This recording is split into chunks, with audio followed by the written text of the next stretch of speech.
উপন্যাস অন্তরাত্মা সিজন 2 লিখেছেন আফরিন শিকদার।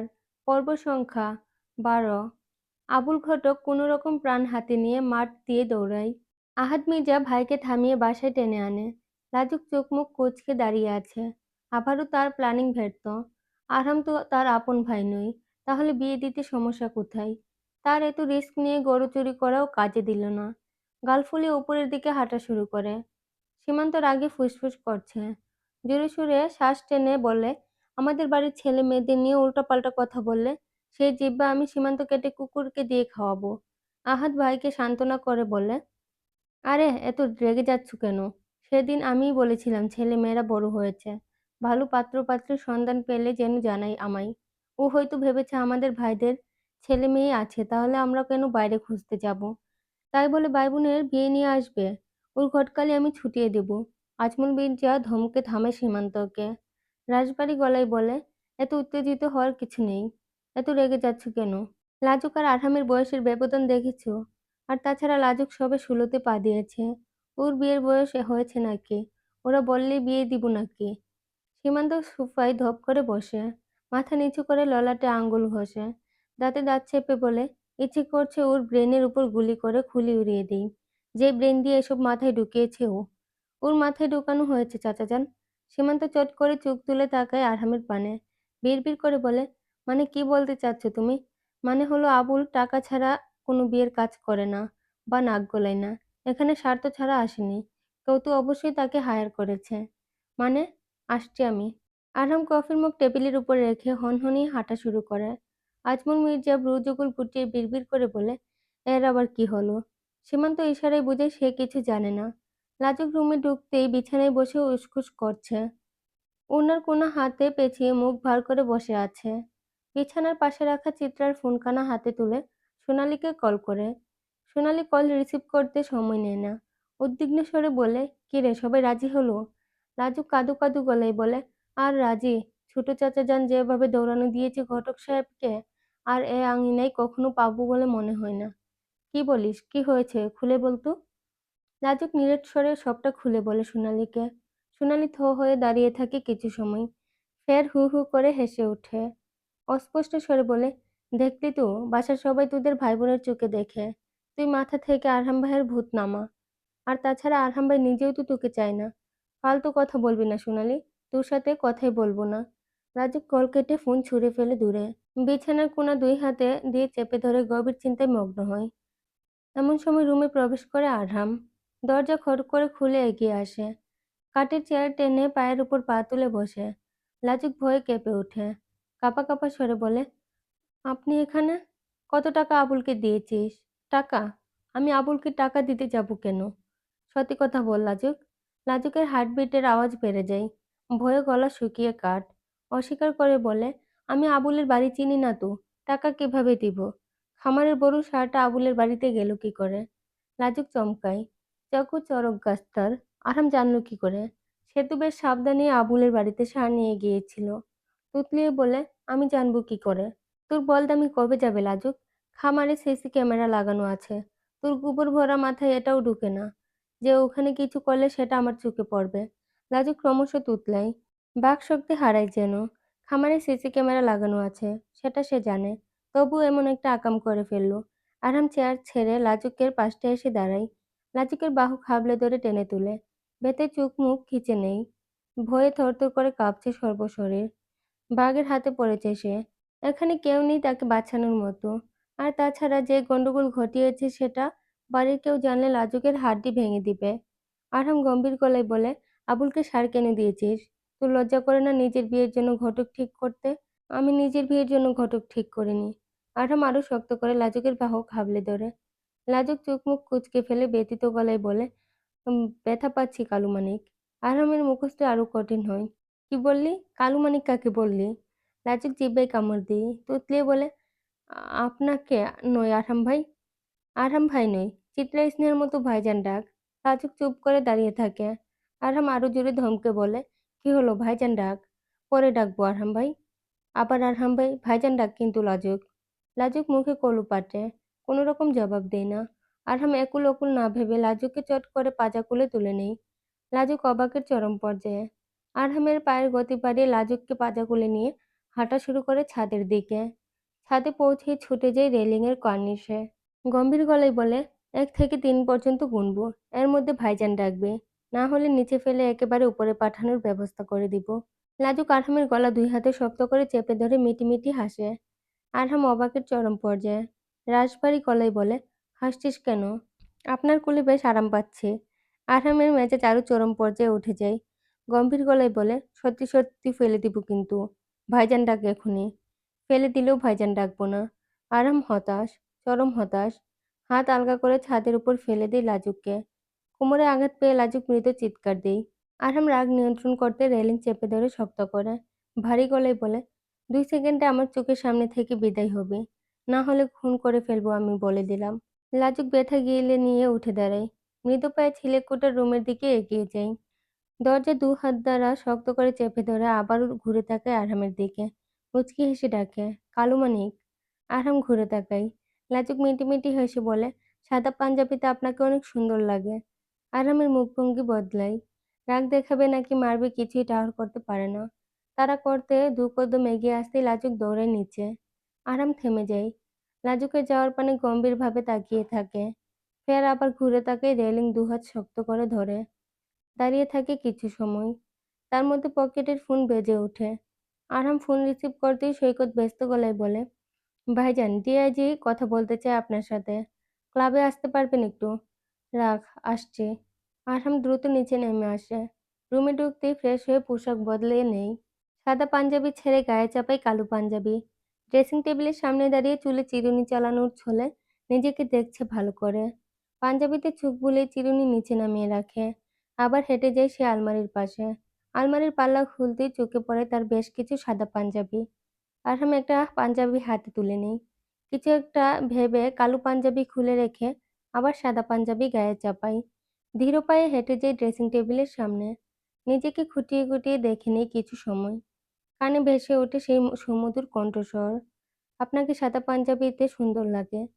আরহামের ঠোঁটের কোণে ফুটে ওঠে এক চিলতে হাসি। কালো চাদর গায়ে পেঁচিয়ে ফোন পকেটে পুরে নেই। চোখে পড়ে কালো সানগ্লাস। ফের ব্যস্ত পায়ে রুম থেকে বেরিয়ে যায়। দুপুর গড়িয়ে বিকেল। আরহাম ডিআইজির সাথে জরুরি মিটিং সেরে গ্রামের নির্বাচনের প্রচারণায় বেরিয়েছিল। প্রচারণা শেষে বাজারের টং দোকানে বসে। সবার জন্য চা অর্ডার দেওয়া হয়েছে। দোকানদার সবার হাতে হাতে চায়ের কাপ ধরিয়ে দেয়। আরহামের দিকে কাপ এগিয়ে দিতেই পিছন থেকে সুরেলা গলা ভেসে আসে, আমার জন্য কি ১ কাপ চা হবে না নেতা সাহেব? আরহাম চট করে ঘুরে তাকায়। পরনে সাদা কালো থ্রি-পিস। খোলা সিল্কি চুলগুলো উড়ছে হাওয়ায়। শ্যামলা মুখে আলাদা প্রসাধনী লাগানো নেই। কপালে জ্বলজ্বল করছে কালো টিপ। আরহাম ভ্রু গুটিয়ে নেয়। ছোঁয়া ১-২ পা এগিয়ে হাত বাড়ায় আরহামের দিকে। মিষ্টি গলায় বলে, আসসালামু আলাইকুম। আরহাম হাত না ছুঁয়ে সালামের উত্তর দেয়। ছোঁয়া কিছুটা অপ্রস্তুত হয়ে দ্রুত হাত সরিয়ে নেয়। মিষ্টি হেসে বলে, কেমন আছেন? ভালো, আপনি কেমন আছেন? আলহামদুলিল্লাহ ভালো। এখন একটু বেশিই ভালো। কেন? এই যে কতদিন পর নিজের গ্রাম, নিজের চেনা পরিচিতদের সাথে দেখা হলো। আরহাম মৃদু হেসে বলে, সবসময় ভালো থাকতে দেশে থাকলেই পারেন। এবার থেকে থাকবো ভাবছি। Very good. ছোঁয়া মৃদু হেসে বলে, একটু কথা বলতে এসেছিলাম। আপনার কি ১০টা মিনিট সময় হবে আমাকে দেওয়ার? হ্যাঁ, বলুন। ছোঁয়া আশপাশটা তাকিয়ে বলে, একটা জরুরি কথা। এখানে তো সবাই আছে। একটু ওদিকে গেলে কি সমস্যা হবে? ঠিক আছে। আরহাম দোকানের মাঝালে ছেড়ে উঠে দাঁড়ায়। ছোঁয়ার সাথে হেঁটে এগিয়ে যায় স্কুলের পাশটায়। ছোঁয়া মৃদু হেসে স্কুলের পাশে কৃষ্ণচূড়ার গাছটা দেখিয়ে বলে, ওখানে গিয়ে বসি চলুন। আরহাম এগিয়ে যায় গাছের দিকে। ছোঁয়ার থেকে কিছুটা দূরত্ব বজায় রেখে বসে। নিরেট গলায় বলে, জি বলুন। জনগণের উৎসাহ আপনাকে নিয়ে অনেক। এবারের এমপি আপনিই হচ্ছেন। কেউ আটকাতে পারবে না। ইনশাআল্লাহ, দেখা যাবে। একটা রিকোয়েস্ট করি। কি? জি বলুন। ছোঁয়া কিছু সময় চুপচাপ বসে থাকে। ফের বলে, অন্য কোনো সময় বলবো। আরহাম ঘড়ির দিকে তাকিয়ে বলে, আমার নির্বাচন অফিসে একটু কাজ আছে, বের হতে হবে। চলে যাবেন? হুম। ছোঁয়া দীর্ঘশ্বাস ছেড়ে গেটের দিকে তাকাতেই মুখখানা চকচকে হয়ে ওঠে। উত্তেজিত গলায় বলে, ফুচকা খাবেন নেতা সাহেব? না, আমি ওসব খাই না। আমি খাই, আমার ভীষণ পছন্দের ফুচকা। খাওয়াবে না মাই? আরহাম ছোঁয়ার দিকে তাকায়। ভার্সিটি লাইফে ছোঁয়া ছিল তার থেকে ১ বছরের জুনিয়র। চঞ্চলতায় পুরো ভার্সিটিতে জনপ্রিয় মুখ ছিল। সময়ের ব্যবধানে ছোঁয়া কেমন নিজেকে বদলে ফেলেছে। চঞ্চলতার ছিটেফোঁটাও নেই তার মধ্যে। মনে হাজারো প্রশ্ন জাগলেও আরহাম প্রকাশ করে না। গম্ভীর গলায় বলে, চলুন। ছোঁয়া উঠে দাঁড়ায়, হেঁটে যায় আরহামের পিছু পিছু। ফুচকাওয়ালার থেকে ১ প্লেট ফুচকা অর্ডার করে আরহাম। ফুচকাওয়ালা দ্রুত ফুচকা রেডি করে ছোঁয়ার হাতে ধরিয়ে দেয়। আরহাম দাঁড়িয়ে আছে পাশটায়। ছোঁয়া টক জলে ডুবিয়ে ফুচকা মুখে পুরে নেয়। স্কুলের পাশটায় ফুচকার দোকানটায় বেশ সুনাম আছে। ছোঁয়া অন্য একটা ফুচকায় টক ঝলে ভিজিয়ে আরহামের দিকে এগিয়ে নিয়ে যায়। একটু খেয়ে দেখবেন নেতা সাহেব? আরহাম নাকচ করে। কিন্তু ছোঁয়া জোর করে। একটা খান না প্লিজ। আরহাম ইচ্ছের বিরুদ্ধে ফুচকা হাতে তুলে নেয়। টক তার মুঠি পছন্দ না। এসব ফুচকা কখনো মুখে তুলে না। তবে ছোঁয়ার জোরাজুরিতে ইচ্ছের বিরুদ্ধে ফুচকা মুখে নেয়। টক স্বাদ পেতেই চোখ-মুখ কুঁচকে আসে তার। আরহামের মুখভঙ্গি দেখে ছোঁয়া ফিক করে হেসে দেয়। একদম প্রাণবন্ত হাসি। কতদিন পর ছোঁয়া আজ হাসল। সে নিজেই হয়তো জানে না। হাসি থামে না। আর আরহামের খুক খুক কাশিতে টক ছিটে ঠোঁটের কোণে জমা হয়। ছোঁয়া সাদা ওড়না তুলে মুছিয়ে দেয় আরহামের ঠোঁটের কোণা। খানিক দূরে দাঁড়িয়ে থাকা এসব দৃশ্য দেখে লাজুকের দম বন্ধ হয়ে আসে। গণিত টিউশন শেষে বাসায় ফিরছিল সে। পথের মধ্যে দুজনকে দেখে থেমে যায়। লাজুক দাঁড়ায় না আর সেখানে। ফুঁফিয়ে কেঁদে ওঠে, দৌড়ায় গেটের দিকে। সোনালি গলা ছেড়ে ডাকে, লাজুক থাম। সোনালির কণ্ঠস্বর কানে যেতে আরহাম চট করে ঘুরে তাকায়।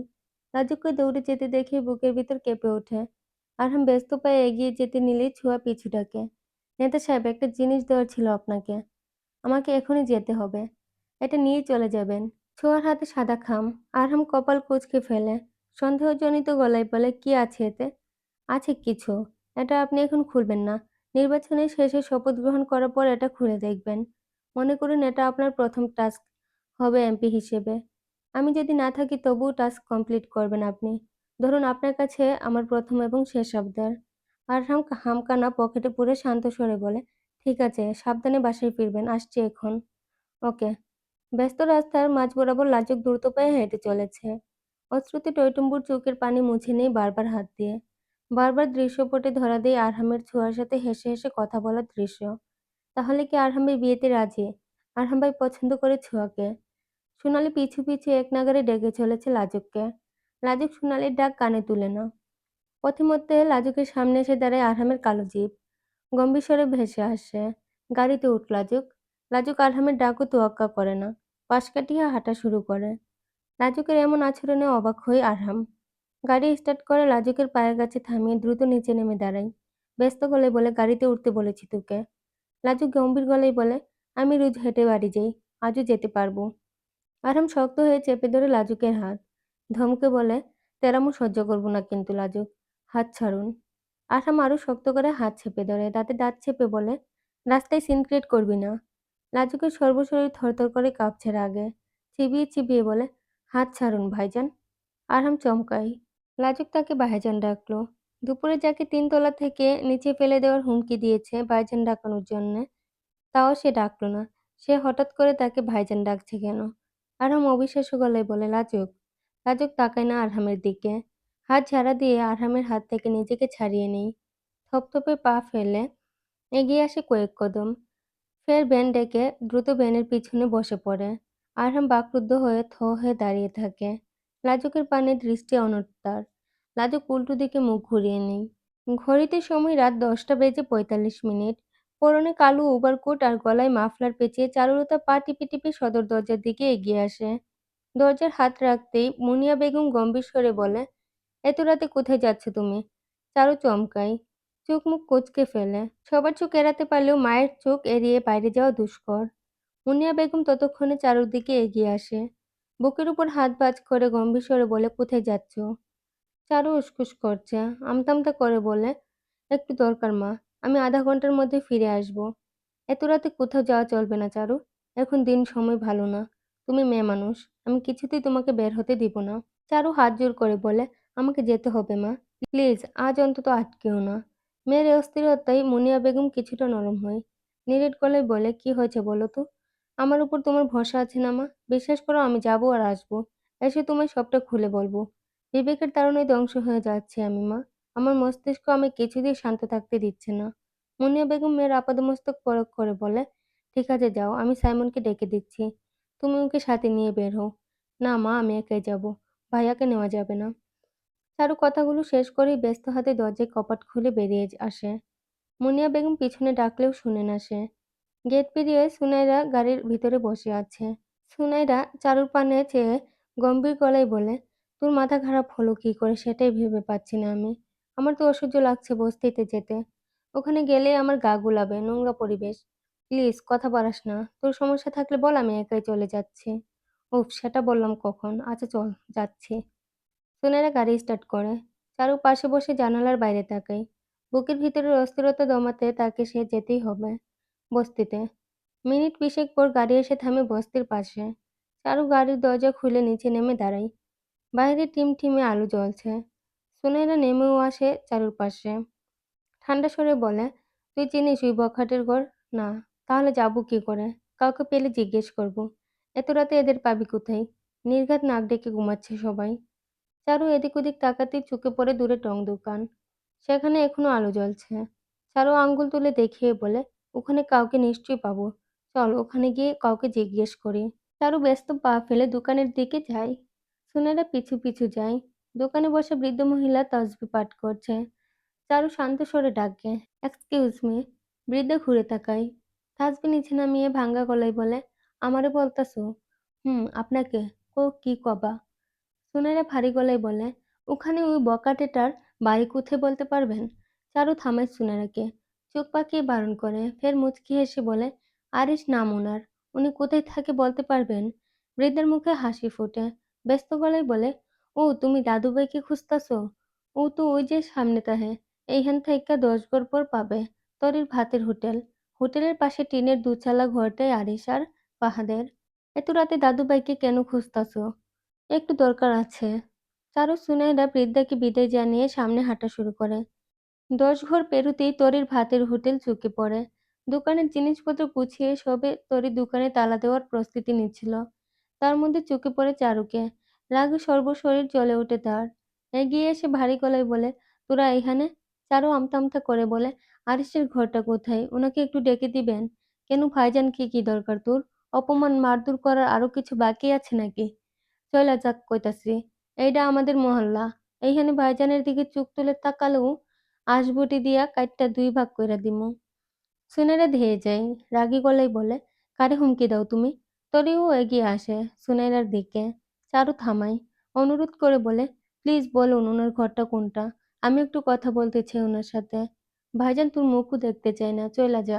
চারু তরির ২ হাত চেপে ধরে অনুরোধ করে বলে, প্লিজ আমাকে ভুল বুঝো না। আমি আমার কৃতকর্মের জন্য অনুতপ্ত। ওনার কাছে ক্ষমা চাইতে এসেছি। আমাকে প্লিজ তাড়িয়ে দিও না। ক্ষমা চেয়েই চলে যাব। তরি চারুর পানে চেয়ে থাকে। নারী মন গলে যেই চট করে। তবে গম্ভীর গলায় বলে, অপমানজনক কিছু কইলে কিন্তু জিন্দা ফেরত যাইতে পারবি না। মনে রাখিস। আয় আমার লগে। চারু হেঁটে যায় তরির পিছু পিছু। ভাঙাচোরা দুছাড়া ঘরের ভাঙাচোরা টিনের দরজায় কয়েকবার টোকা দেই। কয়েক মিনিট বাদে কেচ কেচ শব্দ তুলে ভাঙা দরজা টেনে খুলে দরজার পাশে এসে দাঁড়ায় ফাহাদ। চোখ দুটো ঢলে ঘুমন্ত গলায় বলে, কে রে? আমি। ভাইজানরে ডাকতো। ফাহাদ তাকায় তরির দিকে। শঙ্কিত গলায় বলে, কেন? তরি ইশারা করে পিছনে। ফাহাদ গাড় বাঁকাতেই চারুর মুখশ্রী দৃশ্যমান হয়। রাগে জ্বলে ওঠে তার সর্বশরীর। দেহে যায় চারুর দিকে। তরি আটকিয়ে দেই। ভারী গলায় বলে, ভাইজানরে ডাক। তোকে পাকনামো করতে বলেনি কেউ। ফাহাদ রাগে ফুসফুস করে ঘরের ভিতরে ঢুকে পড়ে। ভাঙাচোরা চৌকিতে শুয়ে আছে আরিশ। চৌকির উপর বিছানা খড় করে ছেঁড়া কাঁথা।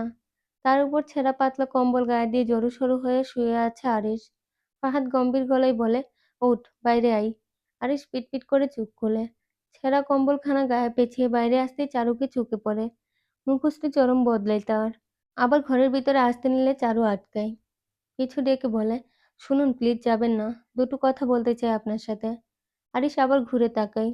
চারু হাত জোড় করে অনুরোধ করে আরিশকে। আরিশ এগিয়ে এসে গম্ভীর গলায় বলে, যা কওনের ফটাফট কইয়া বিদায় হ আমার চোখের সামনে থেকে। একটু এদিকে যাবেন? রাত বিরাতে চিপায় যেতে পারবো না। যা কওনের এইখানে ক। একটু সামনে এগিয়ে যাই, চলুন প্লিজ চলুন। আরিশ না চাইতেও সামনে এগিয়ে যায়। চারু আরিশের মুখোমুখি দাঁড়ায়। শীতে থরথর করে কাঁপছে আরিশ। গায়ের কম্বলের প্রায় ১০০০টা ফুটো। চারুর বড্ড মায়া লাগে। আরিশ নিজের দিকে তাকিয়ে বলে, ও ফস করবে আমার গায়ের কম্বল দেখা। চারু নাসূচক মাথা নাড়ায়। আমি অত্যন্ত দুঃখিত। সেদিন বেশি সিনক্রেট করে ফেলেছিলাম। আমার উচিত হয়নি আপনার গায়ে হাত তোলা। আমাকে প্লিজ ক্ষমা করে দিন। আচ্ছা আর কিছু? ক্ষমা করবেন না? করছি অহন যা ফুট সামনে থাইকা। আপনি এভাবে কথা বলবেন না প্লিজ। একটু আমার কথাটা শুনুন। শুনেছি এবার চইলা যা। আরেকটা কথা, ঘুমামু।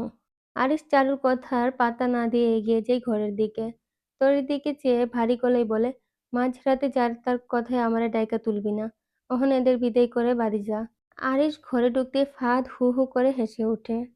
গলা ছেড়ে গান ধরে। আরিস মুখের উপর দরজা লাগিয়ে বিছানায় গিয়ে শুয়ে পড়ে। চারুর চোখ দুটো ভিজে যায় অশ্রুতে। তরি তাড়া দিয়ে বলে, চইলা যা। আমি ঘুমাতে যামু। শুনো না, অহন শোনার সময় নেই। আমাদের খেটে খাওয়া মানুষের শরীর, ভোরে আবার উঠুন লাগবো। বিরক্ত করিস না তো। চারু কিছু বলতে গেলে সুনাইরা থামাই। চারু হাত ধরে সান্ত্বনা দিয়ে বলে, চল। চারু ভেজা চোখে চেয়ে থাকে কিছু সময় আরিসের দরজার দিকে। ফের হাঁটা শুরু করে। চলবে। কণ্ঠে গল্প বাই রেড থেকে আমি রেড। আচ্ছা তোমাদের এই গল্পের সবচেয়ে ভালো লাগে কোন চরিত্রটি? সেটা কমেন্টে বলে যাবা।